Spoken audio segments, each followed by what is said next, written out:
আসসালামু আলাইকুম। আমি বাসায় চিকেন ললিপপ তৈরি করেছিলাম। আগের দিন আমার মেয়ে ভয়েস দিয়েছিল এটার রেসিপিটা আপনাদের সাথে শেয়ার করব বলে। তাই চলে আসলাম রেসিপিটা শেয়ার করার জন্য।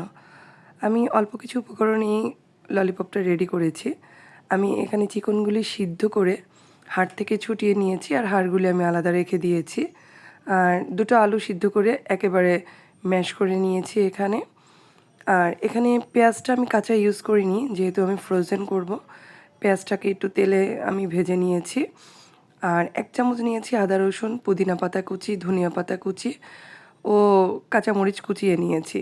সবগুলো উপকরণ আমি একসাথে দিয়ে আর স্বাদমতো লবণ দিয়ে আমি এটাকে মেখে নেব।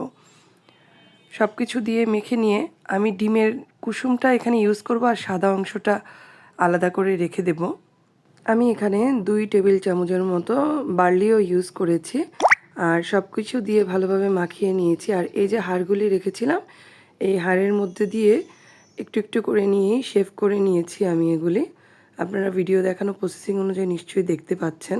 আর ডিমের সাদা অংশের সাথে 1 চামচ বার্লি দিয়ে আমি মিক্সড করে নিয়েছিলাম এটাকে বডিতে লাগানোর জন্য।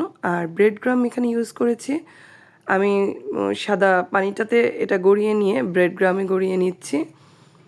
নিয়ে কিছুক্ষণ আমি এটি ডিপ ফ্রিজে রেখে দিয়েছিলাম। এরকম আলাদা আলাদা করে ডিপ ফ্রিজে রেখে দিলে পরে জিপলক ব্যাগে যদি পলিং করে রেখে দেন আপনারা, তাহলে একটার সাথে একটা লেগে যাবে না আর রাখতেও খুব সহজ হবে। আর যখন আপনারা ফ্রোজেন থেকে বের করে ভাজবেন তখন আপনাদের কাছেও সহজ মনে হবে।